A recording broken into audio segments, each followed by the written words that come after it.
ఈ శరీరం మాత్రమే నాకు భార్య పిల్లలు తోబుట్టువులు. ఈ శరీరం అది మరుక్షణం ఎవరెవరు ఏం తెలియదు.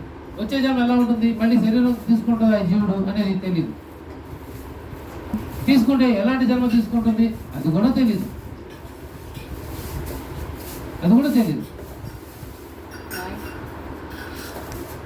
వారి ప్రార్థనానుసారం వారు చేసుకున్న కర్మానుసారమే శరీరాలు లభిస్తాయి.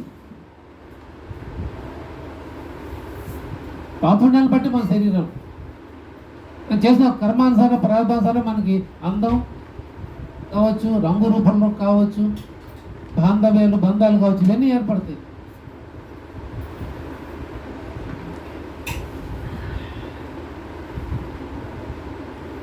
మరి ఏ జన్మలో ఏ తపం చేశానో నాకు తెలీదు. సాయిబాబా నన్ను తమ ఒడిలోకి తీసుకున్నారు అని మూడోతోనే చెప్పారు. నేను ఏ జన్మలో ఏ తపం చేశానో నాకైతే తెలీదు, కానీ బాబా గారు నన్ను తమ ఒడిలోకి తీసుకున్నారు. ఖచ్చితంగా మనందరం కూడా బాబా గారి దగ్గర ఏ జన్మ రుణానుబంధం మనందరికీ తెలియదు. మనందరినీ ఆయన ఒళ్ళో కూర్చోబెట్టుకున్నారు. ఆయన ఓడంటే ఆయన స్మరణ జరిగే ప్రదేశం ఏదైతే ఉందో అదే బాబా గారి ఒడి, అదే సత్సంగం. సాక్షాత్ సత్సంగమే బాబా గారి ఒడి. ఆ ఒళ్ళో మనం అందరం కూర్చున్నాం, ఆ సాయి తల్లి ఒళ్ళో కూర్చున్నాం మనం. ఆయన మన ఆ కరుణామయంలో మనకి అందరినీ సంరక్షిస్తూనే ఉంటారు.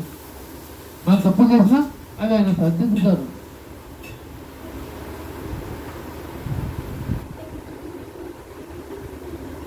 అటువంటి కరుణామూర్తి బాబా గారు. తండ్రి కంటే ఎక్కువ బాధ్యత ఇస్తారు, తల్లి కంటే కూడా ఎక్కువ ప్రేమని మనల్ని ఇస్తారు. ఆయన మాత్రం తెలుసు మన గత జన్మలో ఏంటి, మన రాబోయే జన్మలు ఏంటి అనేది బాబా గారు మాత్రమే తెలుసు.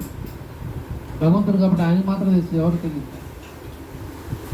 మనం ఏ జన్మ ఎక్కడున్నామో తెలీదు, ఏ రుణాబంధం అనుసారం ఉన్నామో తెలీదు. ఏ రుణాబంధంతో మనం వచ్చి మనం బాబా గారితో ఉన్న రుణాబంధం కారణంగా మనం ఆయన స్మరణ చేసుకుంటున్నాం.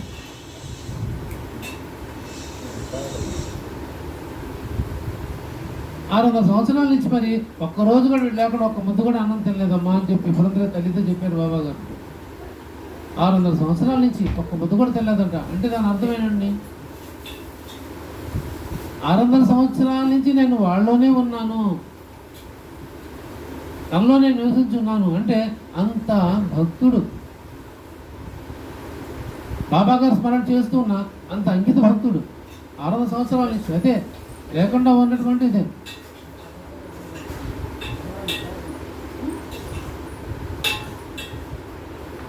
ఒక్క ముద్దు కూడా తినలేదు అంటే దాని అర్థం ఎప్పుడు ఉన్నానే, నీతో ఉన్నానని. అందుకని అక్కడ మళ్ళీ హేమపంత్ గారితో అవి చెప్తారు 22లో 22 అనేది 25 24లో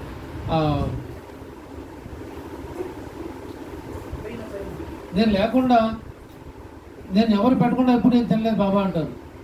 సరే 24 సరే దగ్గరుండే పెడతావు, దగ్గర అవుతావు, నువ్వైనా చేస్తావు, నేను చేస్తాను. పక్కనుండే పెడతాం అయ్యా, తప్పకుండా పెడతాం. పక్కనుండే పక్కనప్పుడు నువ్వైనా చేస్తావు, నేనే చేస్తాను. కానీ నేను ఎప్పుడు నీతో లేనా, ఇది ప్రశ్నిస్తుంది. నువ్వు తినేటప్పుడు నన్ను గుర్తుంచుకుంటున్నావా, నన్ను స్మరిస్తున్నావా, నువ్వు నాకు అర్పించావా, ఇది బాబా గారు ప్రశ్న. నేను ఎప్పుడు నీతో లేనా అంటే ఎప్పుడే ఎక్కడ ఉన్నారు బాబా గారు? ఆయనతో ఉంటే మరి మీతో అంటే ఎప్పుడు ఉంటారు? మరి ఆయనతో ఎందుకు అన్నారు అన్నమాట. మరి ఇక్కడ పురంధర గారితో 600 సంవత్సరాలు వాళ్ళు లేకుండా ఒక్క ముద్దు కూడా తినలేదమ్మా అంటే దాని అర్థం ఏంటి? 600 సంవత్సరాలు ఈయన అందుకొని ఉన్నాడని కాదు, ఆయనలోనే బాబా గారు ఉన్నారు, బాబా గారు స్మరణలో పురంధరే ఉన్నారు అని అర్థం దానికి. ఇక్కడ నీలోనే లేనా, నాకు అర్పించావంటే సర్వ హృదయాల్లో, సర్వజీవుల హృదయాల్లో నేను ఉన్నాను కదా. బాబా గారు అన్నింటిలో ఉన్నారు, మనుషుల్లో ఉన్నారు, పశుపక్షుల్లో ఉన్నారు, అందరిలో ఉన్నారు, రాయి రప్ప అన్నింటిలో ఉన్నారు.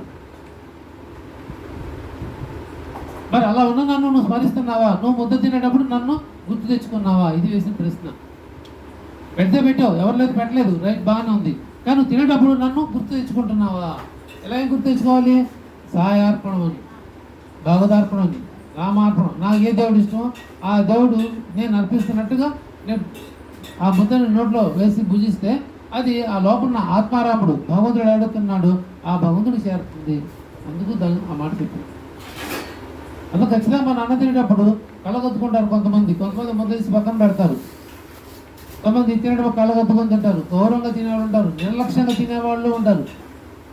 దొరుకుతుంది అన్న ఇది లేకుండా తినేవాళ్ళు ఉంటారు. ఇది మీ మహాప్రసాదం నాకు దొరికింది అనే భావంతో వినయంగా భయభక్తులతో తినేవాళ్ళు ఉంటారు. ఎవరెలా తిన్నా అది తినేటప్పుడు ఒక్కసారి భగవన్ నామస్మరణ చేసుకుని తింటే అది మనలో ఉన్న భగవంతుని చేరుతుంది. నీతో ఎప్పుడు నేను లేనా అని అర్థం. 600 సంవత్సరాలు వాళ్ళు ఎవరు ఒక ముద్ద కూడా తినలేదమ్మా అంటే వాడు నన్ను స్మరించకుండా ఏ రోజు ఒక ముద్ద కూడా తినలేదు. కాబట్టి ఆ తిన్న ప్రతి ముద్ద కూడా నాకు చెందింది 600 సంవత్సరాల నుంచి. అలా ఆ తల్లి ప్రేమను మనం పొందాలి.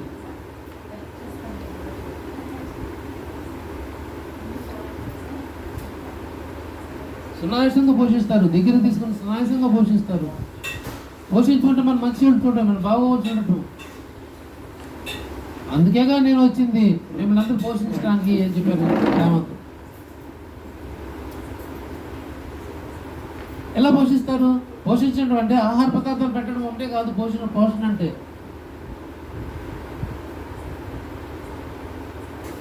మనం వాళ్ళకి 3 పూట్ల అన్నం అందించడము, లేకపోతే వాళ్ళ జీవనానికి మనం సమకూర్చడం, అది కూడా అది లౌకిక పోషణ కావచ్చు. కానీ ఈ సద్గురు పోషణ ఎలా ఉంటుందంటే ప్రతి క్షణం వారు మనతోనే ఉండి, మనలోనే ఉండి, మనతోనే ఉంటున్నట్టు అనుభవాలు కలిగిస్తూ మనం ఒక సన్మార్గంలో నడిపిస్తారు. ప్రతి క్షణం నేను ఉన్నాను మీకు అంటూ సెక్యూరిటీ లాగా ఉంటాను చుట్టుపక్కల. అదే చెప్పింది, సాయి పిలిచిన వాళ్ళు ముందు వెనక నలువైపు నేను ఉంటాను. అనుభవాన్ని మనల్ని కలిగిస్తారు. నేను ఎవరితో చెప్తాను, గర్వంగా చెప్తాను. నేను బాబా గారు చూడబట్టి మేము ఇట్లా ఉన్నాము, ఆయన లేకపోతే మా బతుకులు ఏమైపోయాడు, ఎలా ఉండేవాళ్ళము. అంత ఇబ్బంది నుంచి కూడా బయటపడేశాడంటే అది బాబా గారి యొక్క అనుగ్రహమైనది. ఇది పోషణ అంటే. అన్ని విషయాల్లో వారి యొక్క చేతిని ఇస్తారు, మన సన్మానం చూపిస్తారు, మంచి వ్యక్తితో పరిచయం చేస్తారు, ఆధ్యాత్మిక చింతన చేసుకునే భాగ్యాన్ని కల్పిస్తారు, భగవన్ నామస్మరణ చేసే యోగ్యతని మనకి కల్పిస్తారు. ఇది పోషించడం అంటే.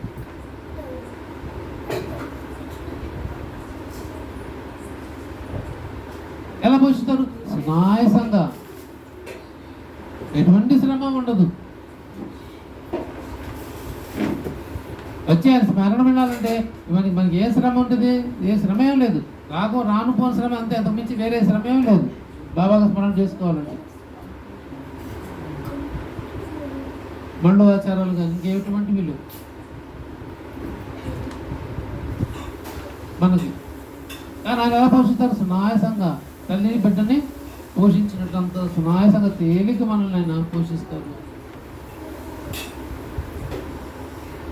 మీరు అలా సూత్రాలు నడిపిస్తుంటారు, కానీ మీరు ఎక్కడ ఉన్నది ఎవరికి తెలియదు. కానీ మీరు భక్తులు వెనకే ఉన్నట్లు వారికి అలా అనుభవమవుతుంది. అలా సూత్రాలు కదిలిస్తూ ఉంటారు.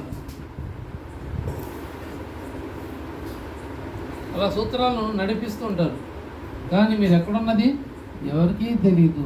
ఎలా నడిపిస్తారు సూత్రాలు? సూత్రం అంటే మా అర్థం ఏంటి? సూత్రం కానీ సూత్రం, మంగళసూత్రం.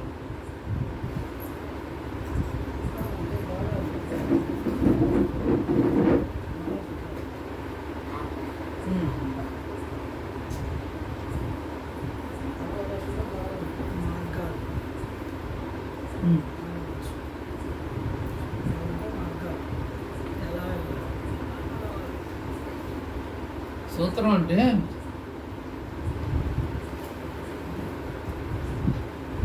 ఒక సెంటర్ పాయింట్ లాంటిది. గర్భిణాభ స్థానం అంటారే, ఖచ్చితంగా స్కేల్ మనం పెడితే, నించో పెడితే అటు ఇటు ఎక్కువ తక్కువ ఉంటే అటు ఇటు ఒకవైపు వాళ్తుంది, ఎక్కువ ఇటు ఉంది. అదే సెంటర్లో ఖచ్చితంగా సెంటర్లో మనం పెడితే అది ఇటు కాకుండా బ్యాలెన్స్డ్గా నించుంటుంది, ఒకే చోట ఉంటుంది. బ్యాలెన్స్ చేసేది సూత్రం అంటే, బ్యాలెన్స్ చేయటం, క్రమబద్ధీకరణ చేయటం అనేది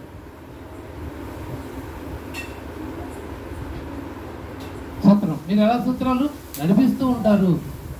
ఎలా నడిపిస్తారైనా మనల్ని ఒక క్రమశిక్షణగా పద్ధతి ప్రకారం నడిపిస్తూ ఉంటారు. అంటే మనల్ని పోషిస్తూ ఉంటారు.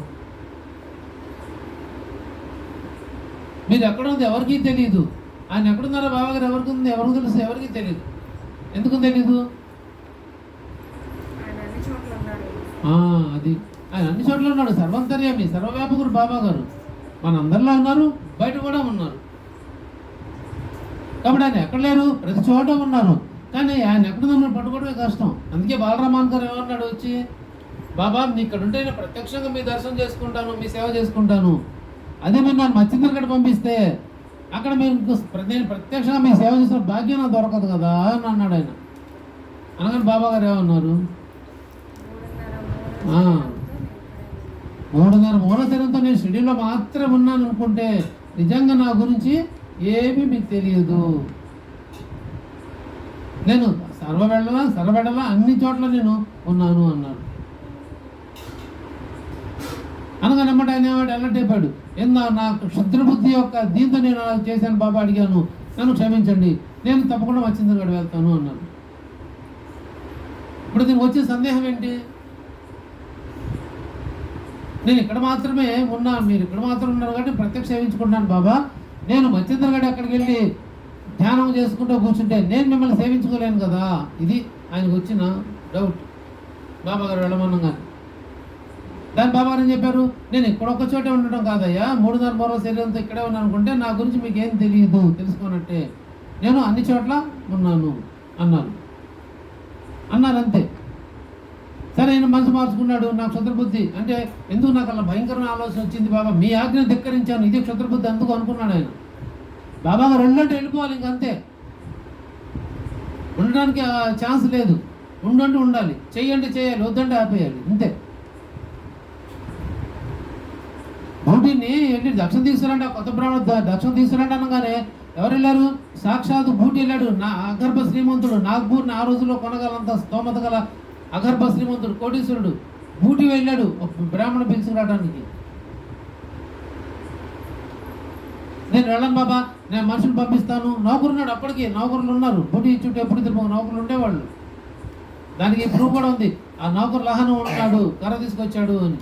ఆ బాణ బయటికి వెళ్తే పాము వస్తుంది, పాము వచ్చిందన్నప్పుడు లహన్ నౌకరు పిలిచాడు, కర్ర తీసుకురావడానికి వెళ్ళాడు. రాయెత్తాడు, వద్దు కర్ర తీసుకురాని అన్నారు అంటారే. అంటే దాని అర్థం ఖచ్చితంగా ఆయనకి సర్వెంట్స్ ఉన్నారు, పోలీసులు కాబట్టి ఉంటారు ఆయనకి. మనం అలా పంపించవచ్చు, కానీ ఆయనే స్వయంగా వెళ్ళాడు.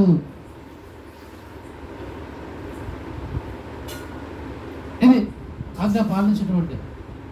చల్లహట్ వెళ్ళిపోమన్నారు. అనగానే సపట్నకరే ఉన్నాడు, బాబా మీ ఆజ్ఞ మీరు ఉండగలిగే వాళ్ళు ఎవరున్నారు? చల్లహట మీరు మమ్మల్ని సత్కరించారు, మేము వెళ్తున్నాము. అక్కడ రాశాడు మీ ఆజ్ఞ ధిక్కరించి ఉండగలిగే వాళ్ళు ఎవరు అంటే. ఒక్కసారి బాబా గారు ఆజ్ఞ అయ్యింది అంటే అక్కడ అది దానికి ఆర్గ్యుమెంట్స్ ఏమి ఉండవు. ఈ డిసిప్లిన్ మనం కూడా సత్సంగంలో పాటించాలి.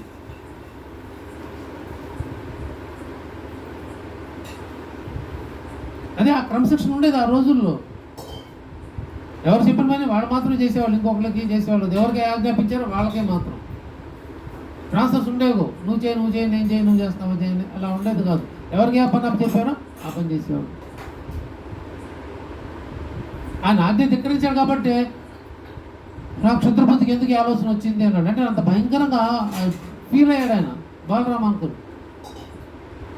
దీక్షిత్ గారు కూడా ఏమన్నారు, మేకం చంపేటప్పుడు చంపనగానే, ఎరా నువ్వు బ్రాహ్మడు కాదా, నీకు చేతులు ఎట్లా వచ్చినాయి అనగానే ఏమన్నాడు, మాకు అవన్నీ తెలియదు అయ్యా, మా పాపం పుణ్యం మాకు అవేమీ తెలియదు, మీ ఆజ్ఞ పాలించడమే మా తెలుసు, అంతకంటే ఇంకేం లేదు పో అన్నాడు ఆయన.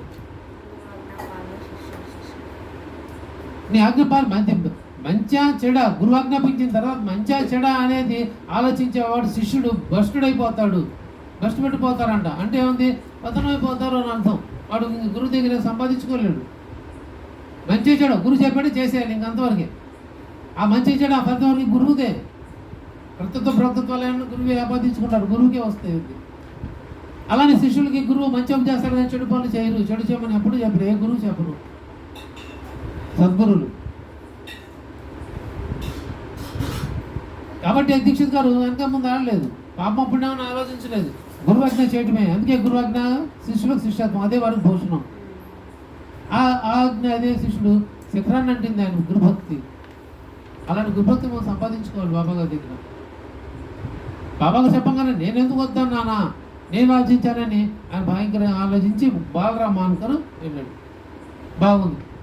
ఇప్పుడు బాబా గారు సెలవు ఇచ్చారు, డబ్బులు కూడా ఇచ్చారు. ఎంత ఇచ్చారు బాబా గారు? 12 రూపాయలు ఇచ్చి ఖర్చులకి. చూడండి ఆ సద్గురు ఎంత దయాళు. ఇదే తల్లి ప్రేమ అంటే, అదే పొందడం. ఆయన తల్లిలాగా ఆదరించడం ఉండే ఒక తల్లిదండ్రులే ఇస్తారు ఖర్చుల డబ్బులు. ఎవరు మన ఊరికి వెళ్తుంటా, సరే వెళ్ళరా మా బాయ్ జాగ్రత్త వెళ్ళరా అంటే చెప్తారే కానీ అది ఈ డబ్బులు ఉంచుకోయా ఖర్చులు ఉంచుకొని ఎవరిస్తారు? ఆ ప్రేమను ఎవరు అందిస్తారంటే కన్న తల్లి తండ్రి. వాళ్ళని మించిన ప్రేమని సద్గురు మనకి ఇస్తారు. తల్లిదండ్రులు మించిన ప్రేమనే మనకి బాబా గారు ఇస్తారు.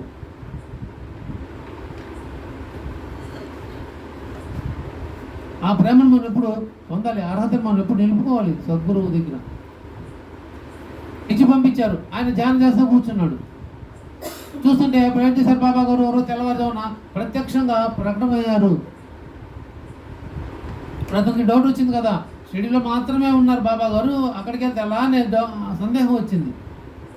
బాబా గారు చెప్పారు, నేను షిరిడీలో ఉన్నాను మాత్రమే అనుకుంటే నా గురించి ఎవరు తెలుసుకోలేదు అన్నారు. ఇప్పుడు ఈ అనుభవం కలిగేశాడు బాలరామానికి. కలిగినప్పుడే బాబాకి సర్వవ్యాపకత్వం అనేది అర్థమవుతుంది. ఎప్పుడే ప్రకటమయ్యారు. ప్రకటమయ్యి కనిపించారు. ఇదిగో చూడు అని. బాబా మీరా? అవును నేనే వచ్చాను. ఆయన నమ్మడు. కళేమో అనుకుంటాడు, దృశ్యమేమో అనుకుంటాడు. దృశ్యం అంటే కాసేపు ఉంటుంది, కాసేపు మాయమైపోతుంది. దృశ్యం అంటే అలా కనిపిస్తుంది, మళ్ళీ కళ్ళు మనం చూసినా మళ్ళీ కనిపిస్తుంది. ఇది దాన్ని దృశ్యం అంటారు. ఆ దృశ్యమని భావించాడు. భావిస్తే కాదు నేను స్వయంగానే వచ్చాను చూడు అని చెప్పి బాబా గారు ఆయన హస్తస్పర్శని అందిస్తారు. ఆ స్పర్శ చేపట్టుకొని చూడంటే చేపట్టుకుంటాడు. నిజంగా బాబా గారు, అవును బాబా మీరు వచ్చారు. మరి నేను 3 రోజులు అక్కడే ఉన్నాను అనుకున్నావు కదా, అదో ఇక్కడ కూడా ఉన్నాను, అదే సమయంలో ఇంకెక్కడైనా ఉంటాను. ఇది కంటికి కనిపించకుండా భావసూత్రాలు నడిపిస్తారు. ఆ భావకి నాకు మనకు రాకపోతే ఈ అనుభవానికి జరుగుండేది కాదు. ఆ అనుభవం ఇవ్వాలి కాబట్టి బాబా గారాన్ని మచ్చింద్రాన్ని పంపించారు. సింపుల్, అంతే. మనందరం కూడా అంతే. ఆయన సత్సంగాలు మనం ఎందుకు పంపిస్తున్నాడో ఆయన తెలియదు, మనకు తెలీదు. ఆయన మాత్రం తెలుసు ఎవరికి ఏం అనుభవాలు ఇవ్వాలనో, ఎవరికి ఏం తెలియపరచాలనో పంపిస్తాడు ఆయన, అంతే. మనం షిరిడి వెళ్ళాలన్నా కూడా మనం వెళ్ళాం. బాబా గారు అనుమతుంటేనే, దాన్ని మన ఆతృత తోడైతేనే అది సాధ్యపడుతుంది. ఆయన ఎందుకు రమ్మంటారు, ఎప్పుడు పిలుస్తారో మనకు తెలియదు, అది ఆయన మాత్రం తెలుసు. కొంతమంది ఉంటారు, ఎప్పటి నుంచో వెళ్దాం అనుకుంటున్నానండి కానీ వెళ్ళలేకపోతున్నాను. ఎక్కడెక్కడికి వెళ్ళి వస్తారు వాళ్ళు, ఒంటరిగా ప్రయాణం చేస్తారు, విమానాలు ఎక్కుతారు, దిగుతారు, ఎక్కడెక్కడికో వెళ్ళి వస్తారు. అప్పుడు భయం ఉండదు, ఏముండదు. కానీ సద్గురు స్థానానికి వెళ్ళాలంటే లేనన్ని మొక్కలు చెప్తారు వాళ్ళు. అంటే దాని అర్థం ఏంటి? బాబా రాజ్యం లేదు. ఎందుకు లేదు? అది వాళ్ళు పత్తిపించట్లేదు. వాళ్ళు ఎంతసేపు ప్రపంచ బంధనాలు, నా మనవడు, నా కొడుకు, నా అల్లుడు, నా కూతురు, ఈ బంధాలు పడి కొట్టుకుంటూ వాళ్ళు భగవంతుడి కోసం పరితపించట్లేదు. ఎంతసేపు లౌకిక విషయాల్లో ఉండిపోయారు. ఆయన కూడా అంతే చూస్తాడు. ఎవరి కోసం ఎవరైతే ఆయన కోసం పరితపిస్తారో ఆయన అనిపించుకుంటారు. కాకాజీ మధ్య ఎలా వచ్చాడు? పరితపించాడు. నన్ను షిరిడి ఎవరు తీసుకెళ్తారు, నాకు బాబా దశ ఎవరు చేస్తారని పరితపించాడు. ఇది భావసూత్రం. కనిపించిన భావసూత్రం కట్టడం అంటే కనిపించారు. ఇప్పుడేం పరితపించాడు. ఇప్పుడేం చేయాలి? ఆయన దగ్గర రప్పించుకోవాలి. రప్పించుకుంటే ఏం చేయాలి? బాబా గారు కంటికి కనిపించకుండానే ఆయన సూత్రంతో దారం కట్టారు. సూత్రం కట్టి ఏం చేశారు? ఎలా లాక్కొచ్చారు? గాలిపటం లాగినట్టు లాక్కొచ్చారు. ఎలా? శ్యామను పంపించి శ్యామ ద్వారా ఆయన్ని తీసుకొని వచ్చుకున్నారు. బాబా గారు షిరిడీలో ఉన్నారు. ఎక్కడుంది ఈయన తెలీదు. షిరిడీలో ఉన్నారు. ఈయన కంటికి కనిపించలేదు. కానీ అమ్మ చెప్పింది వెళ్ళమని. అమ్మ మాట ధిక్కరించకూడదు ఆజ్ఞ అంటే. నేను చెప్పింది సాయి సమర్థుని గురించి, అనవసరంగా త్రయంబకేశ్వరం ఎందుకు వెళ్ళాము అని అమ్మ చెప్పింది. అమ్మ ఈ షిరిడి ఎక్కడ ఉంది, ఎట్లా వెళ్ళాలి అనేటప్పటికి స్వప్నం మాయమైపోయింది. దృశ్యం అంతే. ఆ కాసేపు ఉంటుంది, మాయమైపోతుంది. స్వప్న దృశ్యాలు అంటారు వాటిని. అవే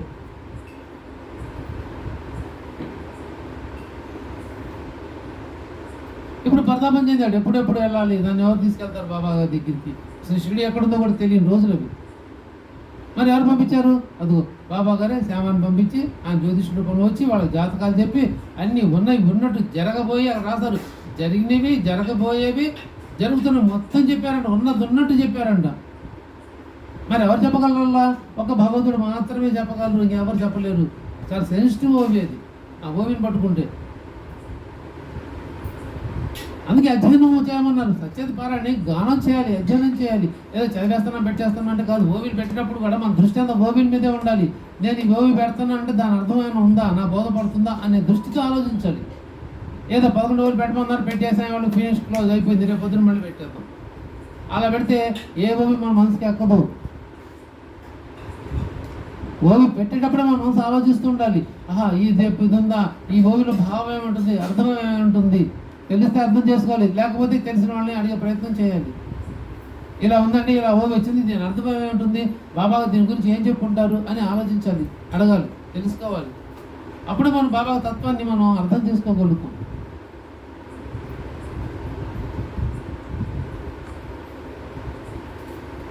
భగవంతుడి తత్వం తేలిక ఎవరికి అర్థం కాదు. ప్రయత్నం చేయాలి. కొంతమంది మనకి ఈగోలు అడ్డం వస్తాయి. నేను అడిగేది ఏంది, అడిగి చెప్పేది ఏంది, అట్లా ఏదో కొన్ని ఫీల్ అవుతూ ఉంటారు. ఆ ఫీల్స్ ఉన్నంతకాలం మనం ఆయన దగ్గర రానివ్వరు. సాయి చరిత్రను శోధించి సాధించరా అన్నారు. శోధించాలి. బాబా గారిది లీల ఎందుకు జరిపించారు, బాబా గారిలో ఎవరికి ఏం చెప్పారు, బాబా ఇదేం జరిగింది. బాలరామాన్ గారిని పంపించడంలో అర్థం ఇదే. ఆ లీల చూపించాలి. బాబా గారు సర్వవ్యాపకత్వం లీల తెలియాలంటే ఈయనకి భావసూత్రం కలిగించాలి, అంటే మనసులో స్ఫురణ తీసుకురావాలి. అలా అడగాలి అని బాబా గారు చెప్పారు. మచ్చింద్రుడు ప్రయత్నం చేస్తారు. ఎందుకు? ఆయన మనసు శాంతించట్లేదు. నీ మనసు ఎక్కడెక్కడో పిచ్చి పిచ్చి ఆలోచనలు వస్తున్నాయి కదా, అందుకని పర్వత ప్రాంతానికి వెళ్తే నీ మనసు తేలిగ్గా ఉంటుంది, ప్రశాంతతగా ఉంటుంది, అందుకోసం నేను పంపిస్తున్నాను అన్నారు. 12 రూపాయలు ఇచ్చి పంపించారు. మరి ఎలా వచ్చేసారు, ముందు వెనుక ఎలా గమనిస్తూ కూర్చున్నారు బాబా గారు.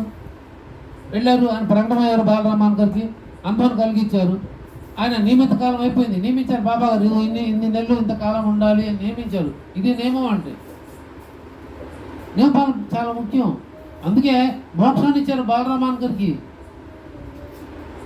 బాలరామాన్ గారు పరంపదించాడు ఎక్కడ? షిరిడీలో సాక్షాత్తు బాబా గారి దగ్గర. ఇది బాగా గుర్తుపెట్టుకోవాలి మనం.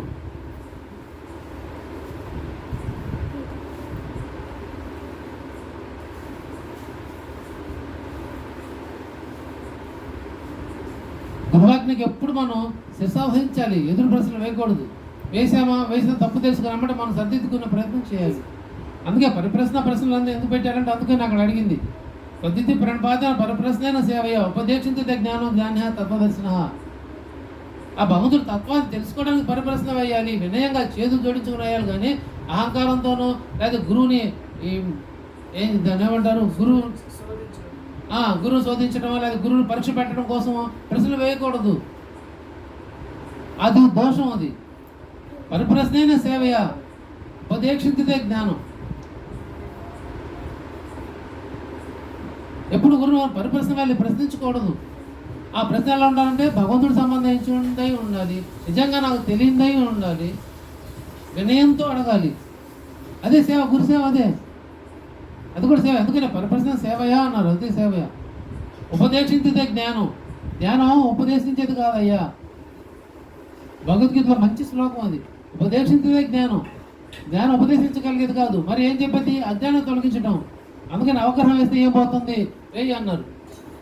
జ్ఞానం బదులు అజ్ఞానం వేస్తే ఏమవుతుంది అంటే అజ్ఞానం తెలిపేది, జ్ఞానం తెలపదు. అజ్ఞానం అనేది తెలిపేది. ఈ పని చేయొద్దురా, ఈ పని చేయరా అని చెప్పడం కాదు.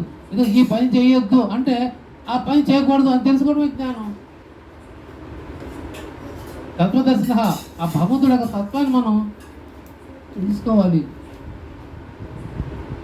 ఎప్పుడు జ్ఞానం అవ్వాలి. భగవంతుడి దర్శనం కావాలంటే తత్వదర్శనం తెలుసుకుంటే జ్ఞానం కావాలి. మనలో ఉన్న అజ్ఞానం పోవాలి. అప్పుడే మనం ఆ భగవద్ దర్శనాన్ని చేసుకోగలుగుతాం, భగవద్ తత్వదర్శనం చేసుకోగలుగుతాం.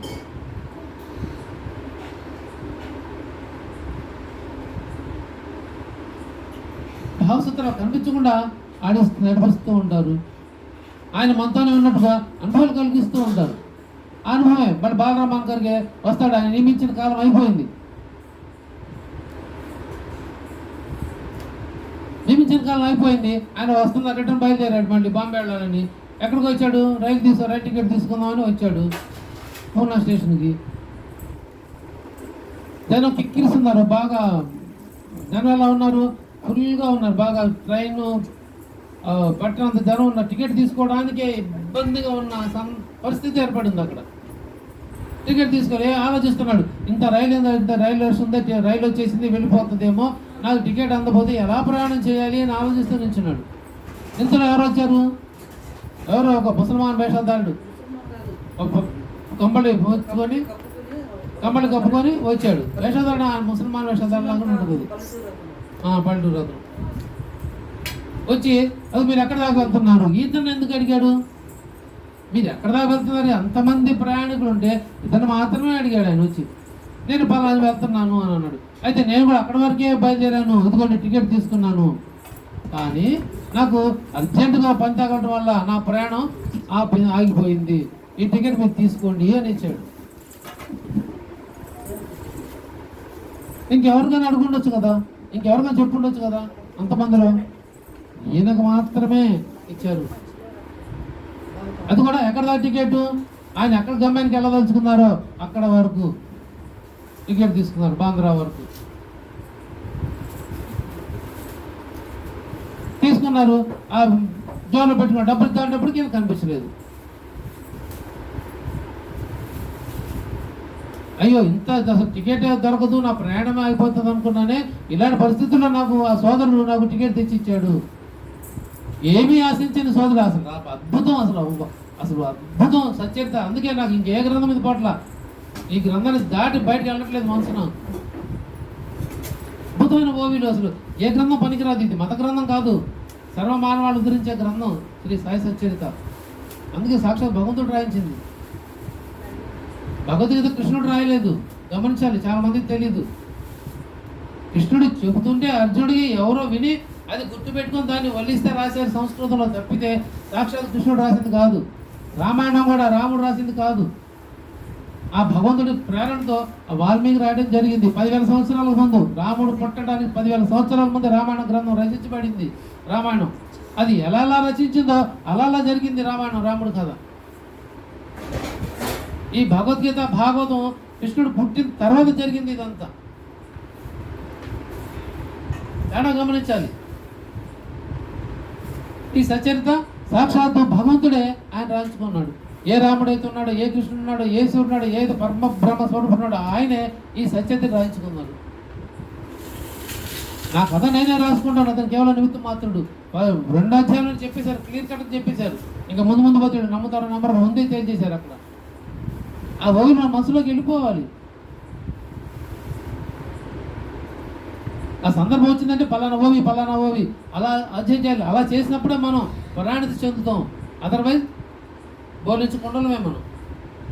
ఆ కుండల్ని తెరవాలి, తెరవాలి. మన మనసులో కుండని తెరిపరిచి దానిలో పట్టుకోవాలి, నీళ్ళని, జ్ఞానాన్ని, బాబా తత్వాన్ని, ఆ ఓవిలో ఉన్న సారాన్ని మన మనసు పట్టించుకోవాలి.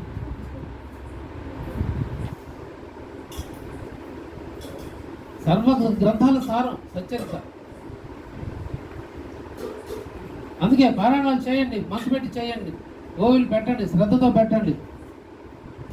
24 గంటల్లో 10 నిమిషాల్లో ఒక అరగంట సేపు భగవంతుడు కేటాయించలేకపోతే మన జీవితం వ్యర్థమైంది కదా. వ్యర్థమైన జీవితం గడుపుతున్నాం. క్షణభంగం మానవ శరీరంలో పుణ్యం సంపాదించి పెట్టే శ్లోకాలు, కథావార్త వినే సమయం సార్థకం, ఇంతకాలం అంతా వ్యర్థం. ఇప్పుడు అదే చేస్తున్నాం మనం. బోళ్ళంత సమయం అర్థం చేసుకుంటున్నాం. క్షణభంగం మానవ శరీరం. ఇవాళ కలిసి వారి పొద్దున్న మనందరం కలుస్తాం లేదు, గ్యారంటీ లేదు. ఎవరైనా ఉండొచ్చు, ఉండకపోవచ్చు. క్షణభంగరం, మరుక్షణం ఏం జరుగుతుందో మనకు తెలియదు. జీవితాన్ని మనం గడుపుతున్నాం.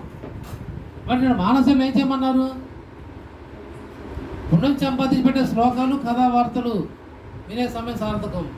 పుణ్యం సంపాదించి పెట్టేది ఆధ్యాత్మిక చింతన, ఆధ్యాత్మిక గ్రంథాలు చదవండి. ఆ భగవంతుడిని మనసులో పెట్టుకోండి, మరి స్మరణ చేయండి. నీకే భగవంతుడు ఇష్టం ఆ భగవంతుడు. ఆ సమయం మన సార్థకం అవుతుంది. మిగతా కాలంతో వ్యర్థం. నేను సినిమా చూసానా, టీవీ చూసానా, ఫోన్లు మాట్లాడానా, చాటింగ్లు చేశానా, ఇదంతా వేస్ట్. వ్యర్థమైన జీవితం కోల్పోతున్నాం. మన బాబా గారిని ఎంత భక్తితో తల వంచుకొని పట్టుకొని కూర్చుంటామో అంత దగ్గర పెట్టుకుంటారు, ఆయన ఒళ్ళో కూర్చోబెట్టుకుంటారు. మనం ఎప్పుడైతే బాబా గారిని నిర్లక్ష్యం చేశామా ఆయన మన తెలియకుండా సహజంగా మళ్ళీ దూరంగా తోసేస్తారు, తీసుకెళ్ళిపోతారు. వెనక్కి చూస్తే అంత దూరంలో ఉంటాం, మళ్ళీ అంత దాదాపు దగ్గర రాలేని పరిస్థితిలో ఉంటాం మనం. మళ్ళీ పశ్చాత్తాపడి బాధపడి ఏడితే ఆయన కాళ్ళు పట్టుకుంటే అప్పుడు కనకరించి ఆయన దగ్గర కూర్చోబెట్టుకుంటాడు. అందుకే ఒక్కసారి చేయి జారిపోయిందా మళ్ళీ ఇదే జన్మ దొరికిద్దని గ్యారంటీ లేదు. ఎంత చదవండి, ఒకసారి చేయి జారిపోయింది మానవ జీవితం మళ్ళీ వచ్చేది గ్యారంటీ లేదు. ఇప్పుడు కుక్కలు పెరుగుతున్నాయి, ఎందుకు పెరుగుతున్నాయి? ఆ సచ్చినందుకు కుక్కలుగా పుడుతున్నారు. ఏ జలచరాలు అయితే సృష్టిలో ఏ జీవి అయితే నశించిపోతుందో ఆ జీవి యొక్క ఆత్మ అవుతుంది, ఆ శరీరం పోతుంది. కానీ ఆ జీవుడు ఉన్నాడే వాడు మనుషులుగా పుడుతున్నాడు కాబట్టి మనుషులు పెరుగుతున్నాడు. అదిగో వాడి కర్మానుసారం కుక్కగా పుడితే కుక్కలు పెరుగుతున్నాయి. అందుకే కుక్కలు ఎక్కువైపోయినాయి చూడండి. మనం ఎక్కడ చూసినా కనిపిస్తుంది ఆ జీవి వాడు చేసిన ప్రారంభానుసారం భగవంతుడు వాడికి ఆ జీవి ఇచ్చాడు. ఆ పుణ్యఫలం ఇచ్చిన వాడికి అదిగో మానవ శరీరం ఇస్తున్నాడు. అందుకే జనాభా పెరుగుతున్నారు. అక్కడ కొన్ని జీవులు అంతరించిపోతున్నాయి కంటికి కనిపించకుండా. దాని అర్థం ఇది ఎక్కడికి పోవట్లేదు, సృష్టిగానే ఉంది. జీవుడు ఉన్నాడు, ఆ జీవుడు శరీరం మారుతున్నాడు. ఎప్పుడైతే ట్రాన్స్ఫర్ అవుతున్నాడో అక్కడి నుంచి ఇక్కడికి ఆ పోస్ట్ ఖాళీ అయిపోతుంది. అంతే, అదే జరుగుతుంది. ఇదే జ్ఞానం, ఇదే భగవతత్వం, ఇదే తెలుసుకోవాలి మనం. ఒక సీట్ ఖాళీ అయితేనే కదా ఇంకో సీట్లోకి వెళ్తే మన ఇంకో సీట్ మన సీట్ ఖాళీ అవుతుంది. అంతే. అక్కడ ఆ జీవుడు వాడి ప్రారంభానుసారం వాడు ఏ జన్మలు ఎత్తాడు ఆ జన్మని అయిపోయింది. వాడి జన్మ 84 లక్షల జీవరాశుల్లో ఏ జీవరాశిని ఎత్తొచ్చు వాడు చేసిన కర్మానుసారం ప్రారంభానుసారం. వాడి తిరిగి ఏ జన్మ పొందుతాడో కూడా వాడికి తెలియదు. ఏ జన్మ ఎత్తుకుంటాడో తెలియదు. ఎత్తిన తర్వాత తెలుస్తుంది. గత జన్మల వాసనలు ఉంటాయి. అందుకే కుక్కలు పసిగడతాయి మనల్ని. వాడికి సహజ ఇది ఉంటుంది. ఏంటది? సిద్ధుడు, సహసిద్ధుడు ఇచ్చాడు భగవంతుడు వాడికి. అందుకని కొన్ని జాతులు గుర్తుపడతాయి చూడండి.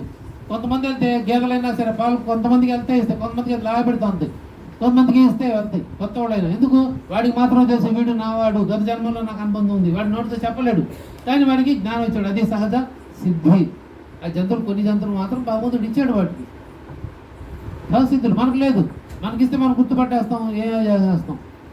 అంటే మనల్ని ఎప్పుడు భగవంతుడు దూరంగానే ఉంచాడు, అది ఇవ్వలేదు. మనం కూడా సిద్ధులు పొందొచ్చు అని మా గారి మా అలాగే మా ఉన్నాయి. మొత్తం ఎన్ని సిద్ధులు? అష్టసిద్ధులు 8 ఉన్నాయి. మనం కూడా సాధించవచ్చు. ఎప్పుడు? 12 సంవత్సరాల పాటు మనం అజ్ఞాతంలో వెళ్ళిపోయినప్పుడు. 12 సంవత్సరాలు కాదు కదా, 12 నిమిషాలు కూడా మనం మొబైల్ ఫోన్ లేకుండా మనం ఉండలేకపోతున్నామే. భార్య కంటే, భర్త కంటే, పిల్లల కంటే, తల్లిదండ్రుల కంటే అందరికంటే ఎక్కువ ఇష్టమైపోయింది ఫోను. ఏమి లేకపోయినా ఫోన్ మాత్రం లేకుండా ఎవరు బయటికి రావట్లేదు. ఎందుకు? దానికి అంతా ఇదైపోయాం. అలాంటిది ఫోన్ 12 సంవత్సరాలు వదిలిపెట్టమంటున్నారు. వదిలిపెడితే మనకు కూడా స్థితులు వస్తాయి. మరి 12 సంవత్సరాలు ఏం చేయాలయ్యా? తపస్సు చేయాలి, ధ్యానం చేయాలి, భగవన్నామస్మరణ చేస్తూ కూర్చోవాలి. అలా ఎవరైనా చేయగలిగితే వస్తాయి.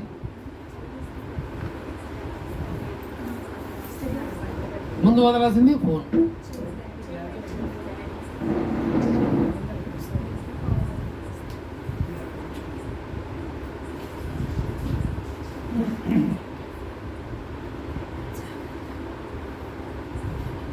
అలాగే మానవ జన్మలను పెద్దపరచుకోకూడదు, సార్థకత చేసుకోవాలి.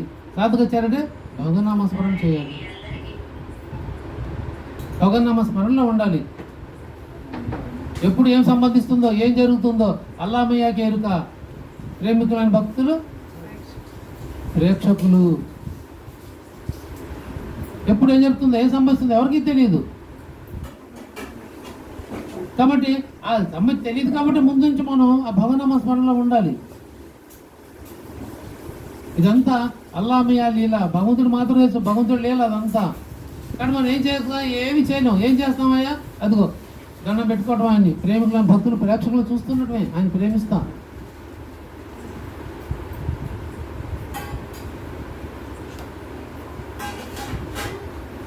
అందుకే అనవరతం ఆ స్మరణలో ఉంటే మీ ఎటువంటి పరిస్థితులు కూడా మీ యొక్క శరీరానికి ఎటువంటి ఇబ్బంది లేదు అన్నారు బాబా గారు. నా స్మరణ చేస్తూ ఉంటే మీకు ప్రారంభానుసారం జరిగేది వస్తూనే ఉంటుంది. మీరు మంచం మీద కూర్చున్నా సరే భోజన పదార్థాలు వస్తాయి. నువ్వే పనిపాటు చేయకపోయినా సరే ప్రారంభానుసారం వస్తాయి. కొంతమంది చూడండి పనిపాటు ఉంటుంది నాలంటోడికి, కానీ 3 పూట్ల భోజనం వస్తూనే ఉంటుంది. నేను ఎప్పుడు పని ఏం చేయట్లేదు, ఇంట్లో కూర్చోవడం పెళ్ళ ముందు అంతే. 2 నెలలు గత 2 నెలలు జరుగుతుంది ఇది. మరి భోజన పదార్థాలు టైంకి వేళగా వస్తూనే ఉన్నాయి. ఎందుకు వస్తుంది? ఇది ప్రారంభానుసారం ఉంది. దినయోగత ఉంది కాబట్టి వస్తుంది. దినయోగత ఎప్పుడైతే ఉండదో ఆ క్షణం ఈ జీవుడు ఉండడు శరీరంలో. అదే రుణం తీరిపోవడం అంటే అదే.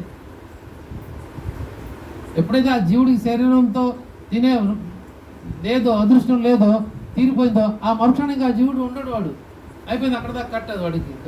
మళ్ళీ ఏ జన్మలు ఎత్తాడు, ఏది తీసుకుంటాడో తెలియదు. అందుకని ఎప్పుడే ఉన్నారు, ఎప్పుడు నా స్మరణ చేసే వాళ్ళని ఉద్ధరిస్తాను, ఉద్ధరించినటువంటి నేను మోక్షాన్ని ప్రసాదిస్తాను అయ్యా, వాళ్ళని నా దగ్గర తెచ్చుకుంటాను అని అనుక్షణం భగవన్నామ స్మరణ చేయాలి. అందుకనే ఊరే పిచ్చోళ్ళై పెట్టలేదు. బాల్యం, యవ్వనం, కౌమార్యం, వృద్ధాప్యం, తర్వాత లాస్ట్కి వచ్చేది ఏంటది వానప్రస్థం. ఇవన్నీ ఎందుకు పెట్టారు? ఇందుకోసమే, ఆయన స్మరణ చేసుకోవడం కోసమే. నువ్వు పుట్టావు, పెరిగావు, చదివావు, పెళ్లి చేసుకున్నావు, సుఖాలు అనుభవించావు, మళ్ళీ నీ పిల్లల బాధ్యత నెరవేర్చావు, అంతా అయిపోయిందా? ఇక నువ్వు చేసేది ఏం లేదు. ఇప్పుడు ఏం చేయాలి? నా స్మరణ చేసుకో. అందుకోసం గవర్నమెంట్ వాళ్ళు పెన్షన్ ఇచ్చింది. నువ్వు నా స్మరణ చేసుకుంటూ భగవన్నామ స్మరణ చేసుకుంటూ అదిగో నీ భక్తికి ఇబ్బంది లేకుండా నీకు పెడుతున్నామని పెట్టారు. అది వీళ్ళు ఏం చేస్తున్నారు? వ్యాపారాలు చేస్తున్నారు. అత్యాస ఉన్నదంతా సరిపోలేదు, ఇంకా అత్యాసలు ఇంకా చేయాలి. ఆ డబ్బులు తెచ్చి ఎక్కడో పెట్టుబడి పెట్టాలి, ఎవరికో వడ్డీలకి ఇవ్వాలి, ఏదో వ్యాపారాలు చేయాలి, ఉన్న మొత్తం మట్టి కొట్టుకుపోవాలి. ఆ తర్వాత మళ్ళీ బాధపడాలి. అందుకే ఉన్నదాన్ని తృప్తి పడండి, లేని దానికోసం పాకులాడకండి, ఎల్లప్పుడు తృప్తిగా ఉండండి అన్నారు బాబా గారు. నా భగవంతుడు ఉద్యోగం ఇచ్చాడు, వ్యాపారం ఇచ్చాడు, ఈ పని ఇచ్చాడు, ఉన్నదాన్ని తృప్తిగా ఉండాలి, లేని దానికోసం ప్రాకులాడకూడదు. వచ్చేది ఉందా ప్రార్థన ఎట్లా వస్తుంది, రాలేదు దానికోసం ప్రాకులాడకూడదు. వెళ్తే నష్టం నాకు.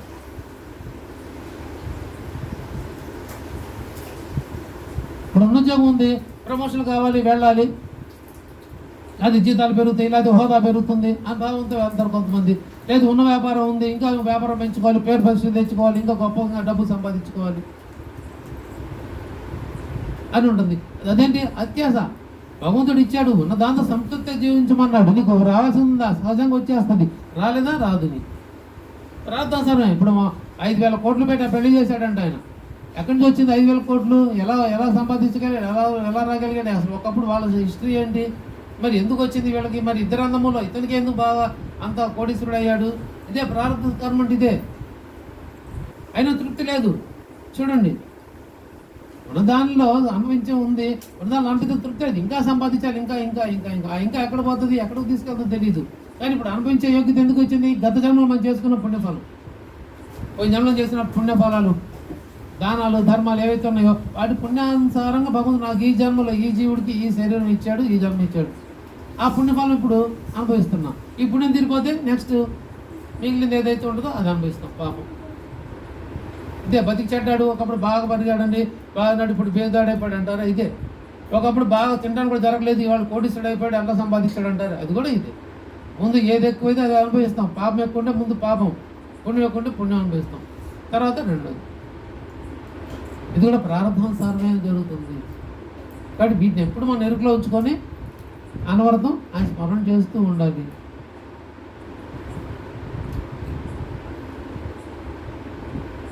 బాలరామన్ గారు చేసింది కూడా అదే.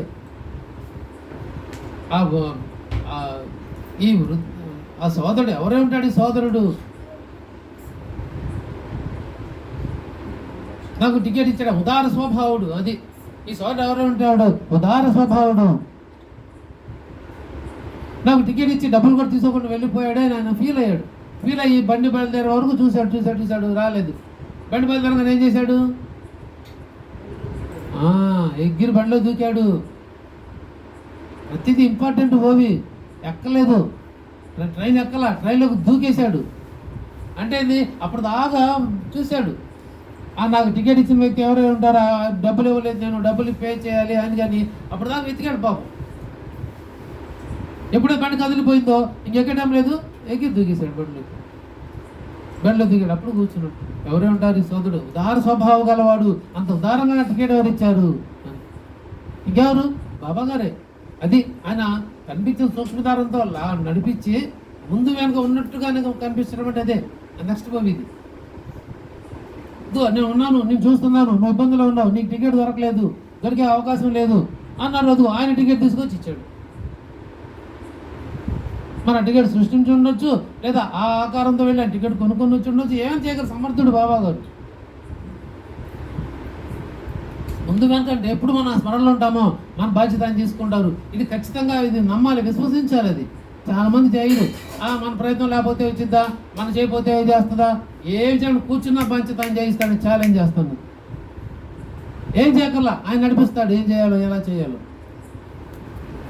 మన ప్రయత్నం చేయాలి. కానీ ఏం అవసరం లేదు, ఆయన అనుగ్రహం ఒకటి ఉంటే ఏం అవసరం లేదు. దీక్షిత్ గారు శ్యామ బయలుదేరారు షిరిడి వద్దామని, బండి కిక్కిరిసిపోయింది. మరుసటి రోజు రేపు వెళ్దామలే అనుకున్నారు. 10 గంటల బండికి, రాత్రి 10 గంటల బండికి నించునే స్థలం, కూర్చునే స్థలం లేదు. వెళ్ళిపోదామని మనసులో వచ్చింది, అంతే. ఎమ్మడి ఎవరు వచ్చారు? గార్డు. ఎట్లాంటి గార్డు అయినా? ఆ బండికి ఉన్న గార్డు అతను ఫస్ట్ క్లాస్ కంపార్ట్మెంట్ తీసుకెళ్ళి కూర్చోబెట్టాడు. ఆయన దీక్షిత్ స్నేహితుడుగా అవతారం తీసుకుని వచ్చాడు సద్గురు. ఆ గార్డు ఎవరో కాదు, దీక్షిత్ స్నేహితుడు ఆ రూపంలో వచ్చాడు. బాబా గారు ఆ రూపంలో వచ్చారు. వస్తే నమ్ముతాడు, లేకపోతే నమ్మడు. లేదా కొత్త గార్డు అనుకోండి, ఎవరు ఉంటారు, నువ్వు నా సంబంధం ఏంటి, నాకు ఎట్లా గుర్తుపెట్టావు ఏంటి, ఎన్నో వస్తుంది. అదంతా రానివ్వలేదు. ఖచ్చితంగా వచ్చాడు. అదిగో ఈయన రెండని తీసుకెళ్ళి ఫస్ట్ క్లాస్ కంపార్ట్మెంట్లో కూర్చోబెట్టాడు. ఎప్పుడైతే ఇలా మనసు మారిందో, ఆ క్షణం ఆలోచన వచ్చిందో, రేపు వెళ్దాము అన్న ఆలోచన వచ్చింది మనసులో, అంతే ప్రకటమైపోయాడు. అప్పుడు దాకా రాల. ఇది గమనించాలి. అంటే ఏంది, ఆ కొద్దిపాటి గ్యాప్ కూడా బాబా గారు ఇష్టపడలేదు రప్పించుకోవడానికి తన భక్తుడిని. ఒకరోజు వేస్ట్ అయిపోతుంది, వాళ్ళ పోతే మళ్ళీ రేపు రాత్రికే బండి అంటే మళ్ళీ ఒక 24 గంటలు గడిచిన తర్వాతే. అప్పుడు దాకా ఆ భక్తుని వదిలి బాబా గారు ఉండలేకపోయారు. అందుకని రప్పించుకోవాలి కాబట్టి అది ప్రకటన మీద తీసుకెళ్ళిపోయి ఫస్ట్ క్లాస్ కంపార్ట్మెంట్లో కూర్చోబెట్టారు. ఇది మన ఎన్నెంటు ఉంటామంటే అనుభవం. ఇది ప్రతి గమనిస్తుంటారు, ప్రతిదీ బాగా చేస్తుంటారు బాబా గారు. అందుకే పెట్టి మనం ఓవిలు రాస్తున్నామంటే నిబద్ధతగా రాస్తున్నామా, లేకపోతే ఏదో రాస్తున్నాం, ప్రతి బాబా గారు గమనిస్తారు. దాన్ని బట్టి మీ ఫలితాలు ఉంటాయి. అనుమానం ఏం లేదు, మొహమాటం కూడా ఏం లేదు. చూసి రాయకూడదు, పెట్టిన ఓవిలు పెట్టకూడదు, కాపీలు చేయకూడదు. చేస్తా రాయాలి. తప్పులు వస్తున్నాయి కొంతమంది పెట్టే ఓవిలు, అవి సరిదిద్దుతున్నాను నేను. అవి సరి చేసుకోవాలి. స్పెల్లింగ్ మిస్టేక్ ఒక అర్థం మారిపోయిందంటే ఆ ఓవి అర్థమైపోతుంది. ఈ నోటు తప్పు చెప్తాం అనుకోండి, ఆ నోటు మనం ఒకటి చెప్తే అది ఇంకోటి టైప్ చేస్తుంది అక్కడ. అవి మనం ప్రతిదీ మొత్తం చేసిన తర్వాత కూడా ఈచ్ అండ్ ఎవ్రీ పాయింట్ అది ఒక అక్షరం కూడా మనం వెరిఫై చేసుకోవాలి. మళ్ళీ టైం పడుతుంది, పట్టింది. ఎంత పట్టింది? ఒక అరగంట నుంచి పట్టదు. మనం టైప్ చేసిన మొత్తం పెట్టడం కూడా అరగంట కూడా పట్టదు. 11 గోబులకి మనం ఏం చెప్పాము అదేం టైప్ చేసింది. మళ్ళీ మన సత్యం దగ్గర పెట్టుకోవడం, ఈచ్ అండ్ ఎవ్రీ ఓవి కరెక్ట్ చేసుకోవాలి. ఎక్కడ తప్పు వచ్చిందో మళ్ళీ సరి చేసుకుని మళ్ళీ పెట్టుకోవాలి. అది సాధన. గమకం చెప్పేసాం, పెట్టేసాం, అది ఏదో చెప్పేసింది, మనం ఒకటి చెప్తే అదొకటి రాసింది, పెట్టేసాం, అయిపోయింది ఆ పని అంటే ఫినిష్. అది నియమ పద్ధతి కాదు. ఆ ఓవి చదువుతారు, చదివే వాళ్ళు ఉంటారు. వాళ్ళు ఏమనుకుంటారు, బూతులు రాసేటట్టు ఇదేందా అనుకుంటారు. మళ్ళీ అప్పుడు ఆ దోషం మనకే, పెట్టిన వాళ్ళకి.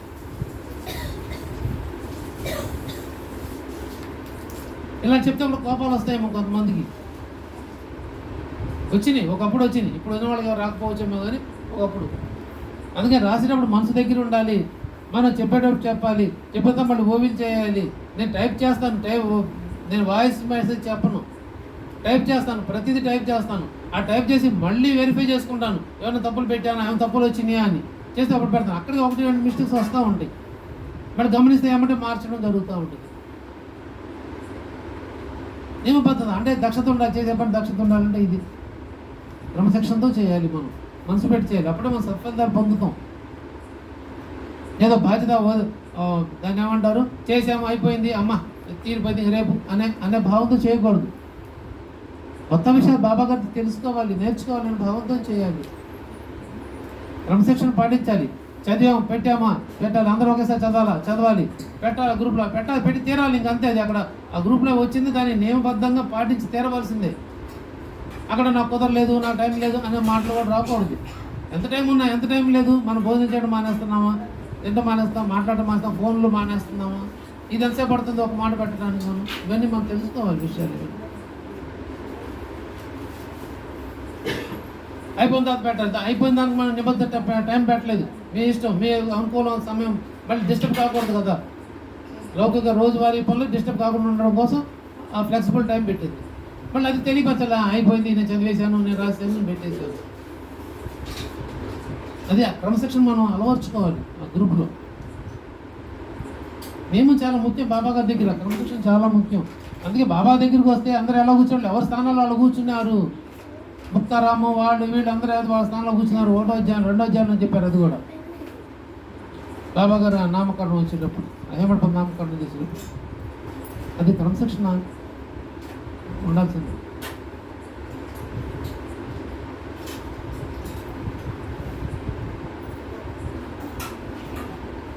ఆయన ఎప్పుడు మనం ఎవరితో ఎక్కడ ఉంటారో మనకు తెలియదు, కానీ ప్రతిక్షణం మనల్ని గమనిస్తూ ఉంటారు బాబా గారు. ఎందుకు?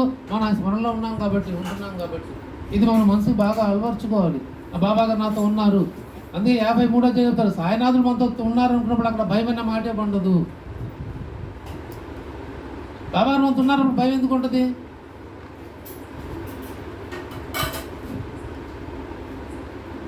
భగవంతుడు నన్ను రక్షిస్తున్నప్పుడు, నా ముందు వెనుక ఉండి ఆయన కాపలాగా వస్తామని చూస్తున్నప్పుడు నాకు అక్కడ భయం అన్న మాట ఉండకూడదు.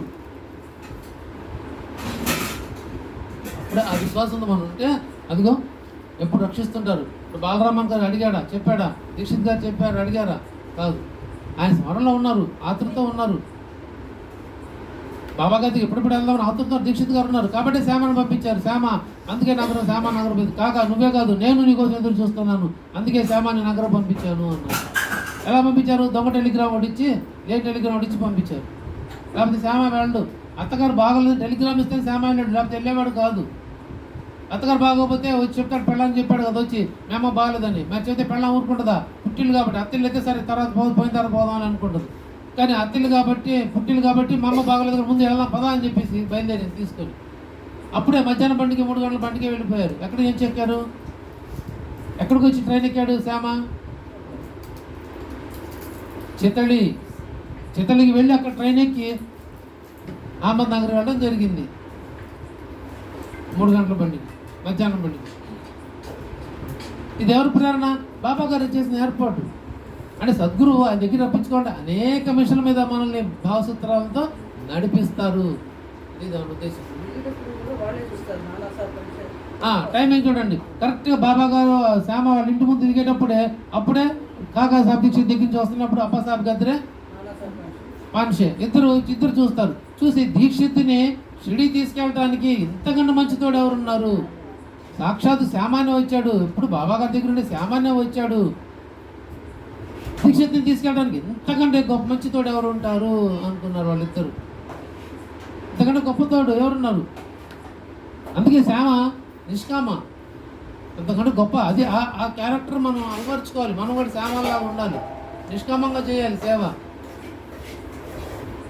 మన సత్సంగానికి సేవ చేయ అవకాశం వచ్చినప్పుడు ముందుకు దూకాలి. మేము చేస్తాం దూకాలి, వెనకడుగు వేయకూడదు. ఇది ఒకరికి సంబంధించిన వ్యక్తిగత సేవ కాదు, ఇది వ్యక్తిగత సంబంధించింది కాదు, సంఘానికి సంబంధించింది, భగవంతుడి కార్యక్రమానికి సంబంధించింది. కానీ మన పార్టిసిపేషన్ ఉండాల్సిందే. ఇప్పుడు అన్నదానం చేస్తున్నామే నెలలా రావాలి, దానికి ఎంతమంది ఎక్కువ మంది వస్తే అంత మంచిది. కానీ చాలామంది రావట్లేదు, హాయిగా హ్యాపీగా వెళ్ళాలి, ఎంజాయ్ చేస్తున్నారు. కానీ ఎంతమంది వస్తున్నారు? ఆ వాళ్ళకే భాగ్యం ఇచ్చాడు.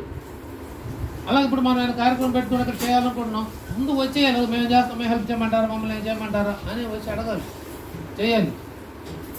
అంటే సమిష్టి కార్యక్రమం ఇది. కాబట్టి సమిష్టిగా మనం చేసి తీరవలసిందే.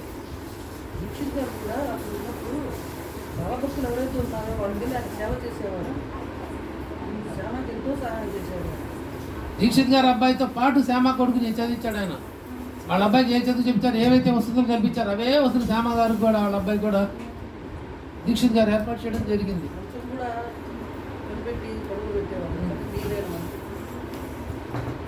తేడా చూసేవాడు కాదు. దీక్షిత్ గారు అబ్బాయి తేడా, శ్యామ గారు అబ్బాయి తేడా అనే భావం అక్కడ ఉండేది కాదు. ఇద్దరిని సమానంగా చూసేవారు. అదేంటి సేవ అంటే అలా ఉండాలి. మన చూసేవాళ్ళు మనల్ని ఏమనుకోవాలంటే అబ్బా వీళ్ళకంటే నా ఈ సత్సంగ సభ్యుల కంటే తోడే ఉంది. గతంలో నాకు చాలా మంది చెప్పాడు, మీతో రావడం కంటే మాకు అదృష్టమే ఉంది, షిరిడి వెళ్ళేటప్పుడు మీతో రావడం మా అదృష్టం, రావాలి మేము మీతో వచ్చిన వాళ్ళు ఉన్నారు, ఇప్పుడు కానీ వాళ్ళు ఉన్నారు, అప్పుడు ఉన్నారు, ఇప్పుడు ఉన్నారు, ఎప్పుడైనా ఉంటారు. మరి మనం ఏం చేసేది? వాళ్ళ ఛార్జీలు వాళ్ళే పెట్టుకుంటారు, వాళ్ళ ఖర్చులు వాళ్ళే చేసేది ఏం లేదు. మరి ఎందుకు కోరుకుంటున్నారు? ఇది అర్హత. ఆయన ఇస్తే వస్తుంది అర్హత. శ్యామకంటే మంచితోడు ఎవరున్నారు దీక్ష తీసుకెళ్ళడానికి? ఆ పేరు మనం ప్రతి ఒక్కరిని సంపాదించుకోవాలి. వెళ్తే మెషిడి వీళ్ళతోనే వెళ్ళాలి, వీళ్ళతో రావాలి. ఎందుకు? మనం నిష్కామంగా సేవ చేయాలి. వాళ్ళకి మనకు తెలిసింది వాళ్ళకి తెలియపరచాలి.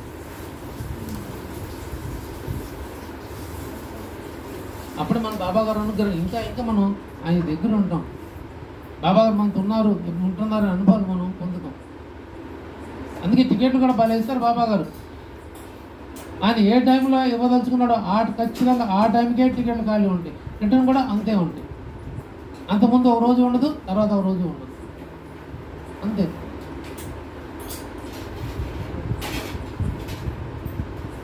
కానీ ఇంకా మనం బాబా గారి దగ్గర అనుభవాలు పొందే ప్రయత్నం చేయాలి.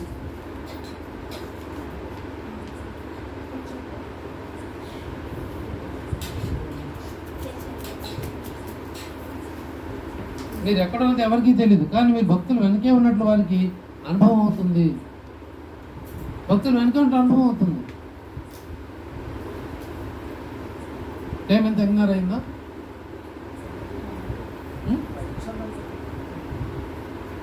భక్తులు వెనకే ఉన్నట్లు అనుభవం అవుతుంది. ఎట్లా అనుభవం అవుతుంది ఇది?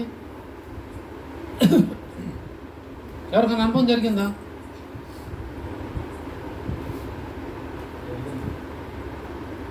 ఎవరికి? ఏమిటి?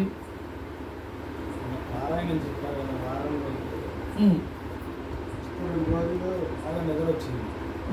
టీ తాగడానికి కూడా నేను టీ తాగాను 2 సార్లు తాగాను. మూడో రోజు మళ్ళీ నిద్ర వచ్చింది. పేరా చదువుతాను, మళ్ళీ నిద్ర వస్తుంది, తుడుచుకుంటాను. ఇంకా లోపలికి వెళ్ళి వీపులు పెట్టుకొని, ఏంది నాయన ఇట్లా నిద్రపోతే పొద్దులు, నేను నిన్ను తెలుసుకునేది ఎప్పుడైనా దండం పెట్టుకొని మళ్ళీ వచ్చి కూర్చున్నాను బయట. కూర్చొని మళ్ళీ ఇంకా పారాయణం బిగిన్ చేశాను. మళ్ళీ నిద్ర వచ్చింది. ఇంకా ఎవరో వెనక పక్క నుండి భోజనం తట్టారు. ఇక్కడ దాకా చెయ్యి చూశాను నేను. తెల్లటి మన బైజ్మాల షర్ట్ ఉంటుంది చూడండి, ఇట్లాగా వేసుకొని ఇక్కడ దాకా చూశాను చెయ్యి నేను. అదొక రోజు అయింది. 4వ రోజు 5వ రోజు కాఫీ తెచ్చిచ్చింది ఈ అమ్మాయి ఉదయం. బాబా గారి దగ్గర పెట్టాను. ఆయన మరి నిజంగా నువ్వు ఉంటే మా ఇంట్లో నాకు ఈ కాఫీలో నువ్వు తాగేటట్టుగా ఏదన్నా నాకు అనుభవం తెలియాలి అన్నాను. మనం తాగితే ఇట్లా లాగినట్లుగా పైన నొరగ ఎట్లయితే వచ్చిందో ఆ నొరగంతా పక్కకి వెళ్ళిపోయింది. ఊదితే మనం ఎట్లయితుందో ఇట్లా దండం పెట్టుకొని, నన్ను క్షమించిన ఆయన, నిన్నే నేను పరీక్షించినట్టు కాదు, ఏదో నాకు అట్లా బుద్ధి పుట్టింది అందుకని అనుకున్నాను, క్షమించమని దండం పెట్టుకొని చాలా కొంచెం తీసుకున్నాం ప్రసాదంగా. నేను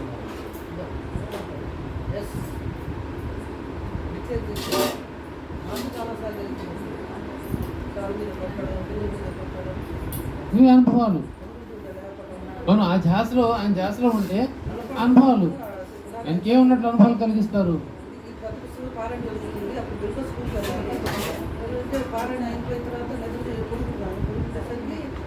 ఒక్కసారిగా వచ్చి ఎంత ఊపి కొట్టాడు, కొట్టడం వర్షంలో పెద్ద సౌండ్ వచ్చేసి తెలియసారు. చూస్తే టైం అయిపోతాం లేక బాబా ఎలాగైనా చాలాసార్లు కొట్టడం, గుడి మీద కొట్టడం అలా చూస్తూనే ఉంటాం.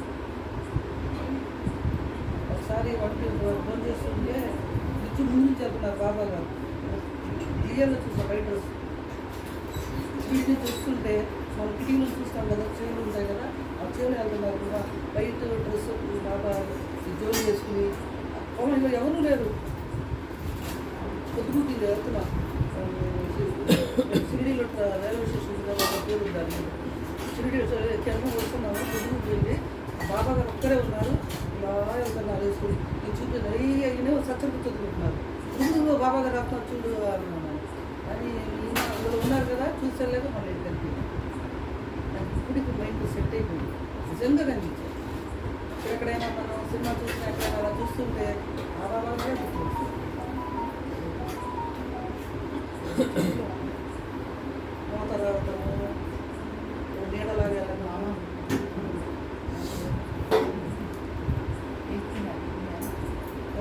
ఇలాంటి అనుభవాలు మనం ఇంకా మన బాబా గారి దగ్గర పొందాలి. లావణ్య అనే ఒక అమ్మాయి ఉంది. అమెరికాలో ₹1,00,000 జీతం 10 ఏళ్ల క్రితం, ఇప్పుడు కాదు. సాఫ్ట్వేర్ ఉద్యోగం చేసేది. మరి ఏమైందో తెలియదు అమ్మాయికి. అమ్మాయి ఉద్యోగం మానేసి షిరిడి వచ్చేసింది.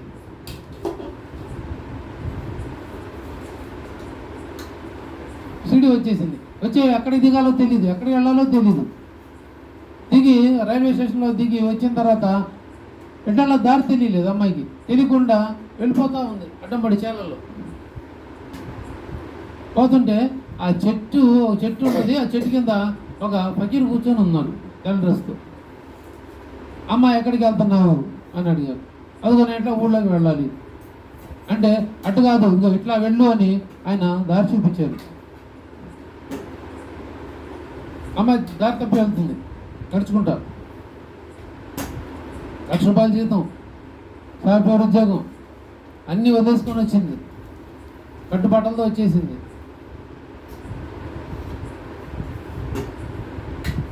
ఏదో ధ్యాసలో ఉంటుంది, తెలియదు. అలా కాదు ఇలా అని చెప్పి దారి చూపిస్తే అట్లా ముందుకెళ్ళింది. వెళ్ళి మళ్ళీ వెనక్కి తిరిగి చూస్తే ఎవరు కనిపించలేదు.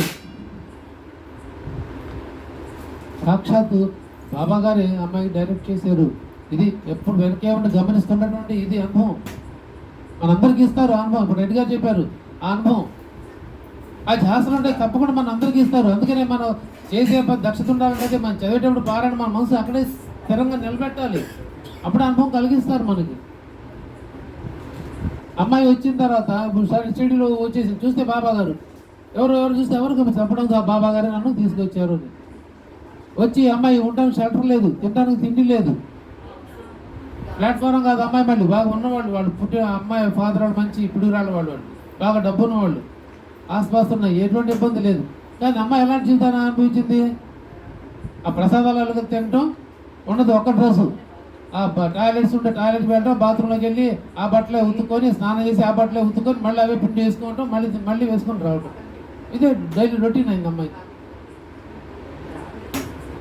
ఎవరు పట్టించుకుంటారు? అంత పెట్టి కూడా అమ్మాయి ఎవరిని ఏమి ఆశించలేదు, ఎవరిని అడగలేదు. తను ట్రాన్స్లో ఉంటూ వస్తుంది. అది ఒక ఆయన గమనిస్తూ వచ్చాడు, ఒక పెద్ద ఆయన గమనిస్తూ వచ్చాడు. రోజు ఈ అమ్మాయి ఏంటి, ఎట్లా ఉంటుంది, ఇలా వస్తుంది, రోజు ఇదే డ్రెస్లో కనిపిస్తుంది, అసలు ఎవరు అమ్మాయి ఏంటి, ఎవరితో మాట్లాడదు, ఎవరు చేయదు, అసలు ఎవరి అమ్మాయి అని చెప్పి నెమ్మదిగా ఆ పెద్ద ఆయన దృష్టిపడి ఆయన అమ్మాయిని పరిచయం చేసుకొని ఏందమ్మాయి అంటే అమ్మాయి చెప్పలేదు. అట్లా కాదు ఇట్లా కాదు ఆయన చెప్పే భాషలో చెప్పి సరే వాళ్ళ ఇంటికి తీసుకెళ్ళి కూర్చోబెట్టి ఏంటంటే అప్పుడు అమ్మాయి చెప్పింది, ఇట్లా ఇట్లా ఇట్లా వచ్చాను, నేను పలానా సాఫ్ట్వేర్ ఉద్యోగం, మాది పలానా ఊరు పలానా అని చెప్తే అమ్మాయి ఉండడానికి ఇష్టపడలేదు. సార్ నీకు అమ్మ నీకు మా ఇంట్లో ఉండు, లేకపోతే ఆ డాక్టర్ గారు ఉండు, లేకపోతే ఇల్లు చూసి పెడతా అంటే అమ్మాయి ఇష్టపడలేదు ఉండడానికి. సరే వీళ్ళు బలవంత పెట్టలేదు. సరే అమ్మ అయితే నువ్వు రోజు వచ్చి మా ఇంటికి వచ్చి భోజనం చేసి వెళ్తావు ఉండని చెప్పి అదొకటి మాత్రం చెప్పారు. చేతి అమ్మాయి వచ్చి భోజనం చేస్తూ ఉండేది. నెమ్మదిగా వివరాలన్నీ సేకరించి వాళ్ళ తల్లిదండ్రులకి ఉత్తరం రాశాడు, ఉత్తరం ఫోన్ చేశాడు. చేస్తే వాళ్ళు వెతుక్కుంటూ వచ్చారు. వస్తే ఇది ఏందమ్మా ఇదంటే ఇదంతే, రా అంటే మేము రాను, ఉద్యోగం మానేసింది, బట్టలు లేవు, ఏం లేవు, మరి ఎట్లా ఉంటావు, నాకేం వద్దు, ఇంతే అమ్మాయి వర్షం ఇదే అని ఉంది. సరేనమ్మా నీ ప్రకారమే కానీ నీ మీద చేస్తాం, అయితే మాకు మాత్రం అవకాశం ఇవ్వు, నువ్వు రూమ్ తీసుకొని ఉండు, దానికి ఎంత ఇదంతా మేము నెలలా పంపిస్తాము, నువ్వు మాత్రం ఎటువంటి ఇబ్బంది పడద్దు అని చెప్పి అమ్మాయిని రూమ్ ఇప్పించి అద్దె కట్టి ఏదో సరుకులుగా డబ్బులు అవిస్తా వచ్చారు. ఒకసారి ₹1,00,000 ఉంచుకోమానిస్తే ఆ అమ్మాయి డబ్బు తీసుకెళ్ళి బాబా హుండీలు వేసేసింది. నాకు వద్దు అని కానీ ఇచ్చేళ్తే తీసుకెళ్ళి హుండీలు వేసేసింది ₹1,00,000. అంటే ఇప్పుడు ఎవరి మీద ఆధారపడింది అమ్మాయి? బాబా గారి మీద ఆధారపడిపోయింది పూర్తిగా. అమ్మాయికి అవధూత లక్షణాలు బహిర్గతం అవుతున్నాయి. అమ్మాయి ఎవరితో మాట్లాడదు, మాతో మాట్లాడుతుంది, బయట వాళ్ళు ఎవరితో మాట్లాడదు. అది చెప్పట్లా. మరి ఏ జన్మలో అన్నబంధు బాబా నాకు తెలియదు. నేను 86లో వెళ్ళినప్పుడు ఫస్ట్ టైం షిరిడీలో వెళ్ళినప్పుడు ద్వారకామాయిలో నేను శివరాజ స్వామితో కలిశాను. ఆయన శివరాజ స్వామిని, ఆయన ఒక అవధూత లాంటి వాడని మాకు ఆ రోజు లేదు తెలీదు, కానీ ఆయన సాంగత్యాన్ని అనుభవించాను.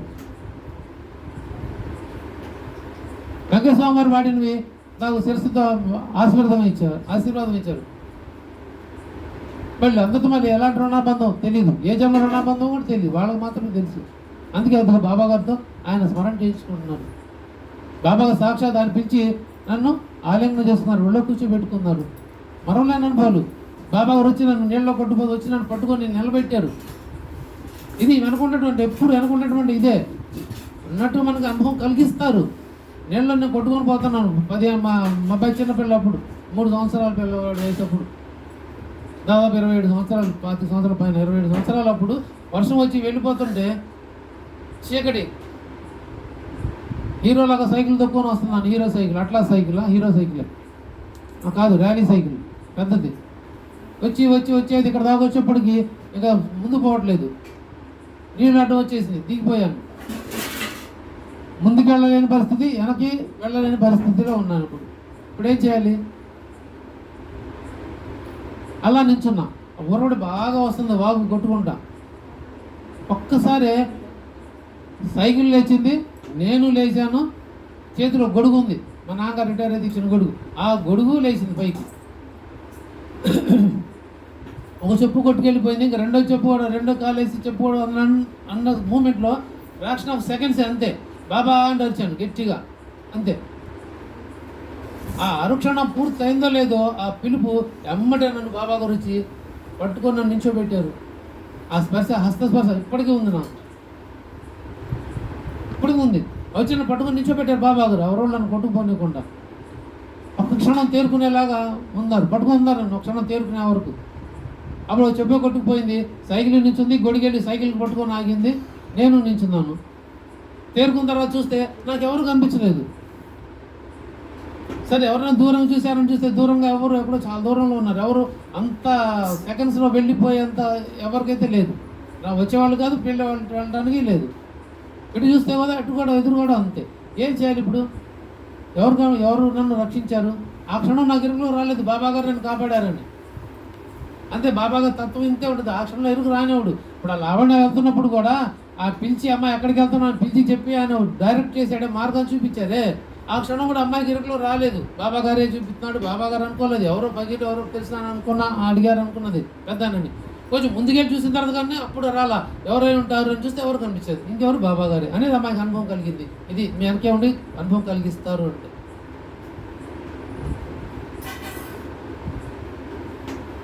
అది సద్గురుతో ఉన్న రుణాబంధం. మనం ఆ ధ్యాసలో ఉంటే ఖచ్చితంగా ఇలాంటి అనుభవాలు ఇస్తారు. హస్తస్పర్శ,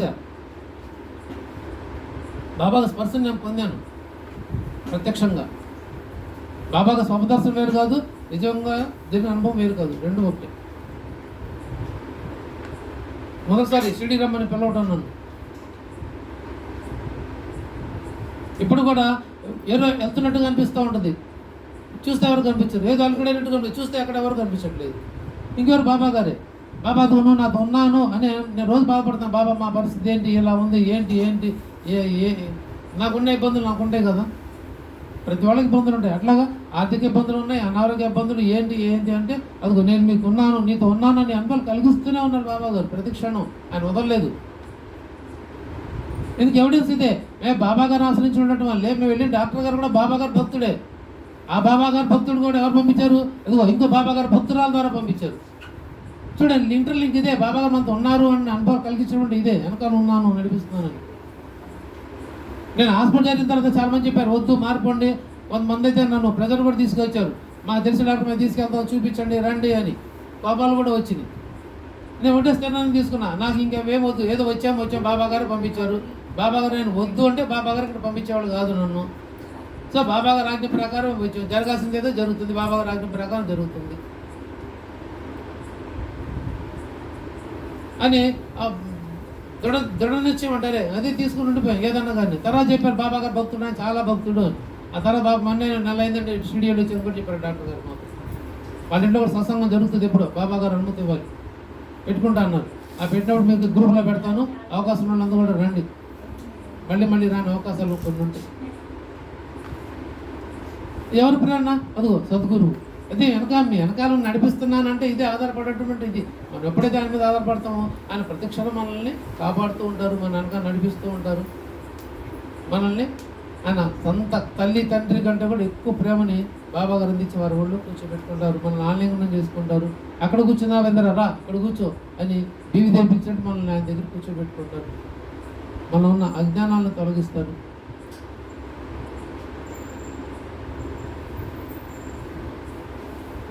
అలాంటి సద్గురు యొక్క సమర్థ సద్గురు యొక్క ప్రేమని మనందరం పొందాలని ప్రతి క్షణం బాబా గారితో మనం వారి స్మరణలో ఉంటూ బాబా గారి అనుభవాలు పొందేలాగా బాబా గారు మనం అనుగ్రహించి మరికొంతమందికి బాబా గారి తత్వాన్ని మనందరం తెలిపేలాగా బాబా గారు అనుగ్రహించమని బాబా గారు దివ్య పాదం ప్రార్థిస్తూ వేడుకుంటూ శ్రీ సచిదానంద సమర్థ సద్గురు సాయినాథ్ మహారాజ్ की जय।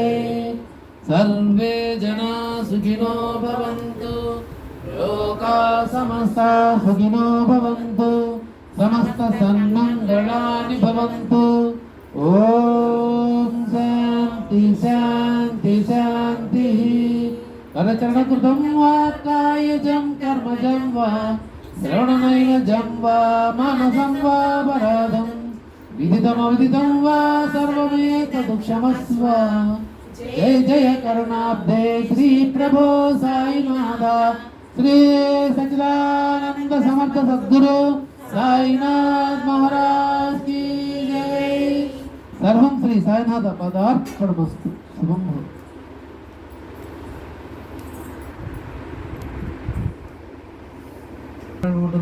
అవకాశం ఉన్న వాళ్ళు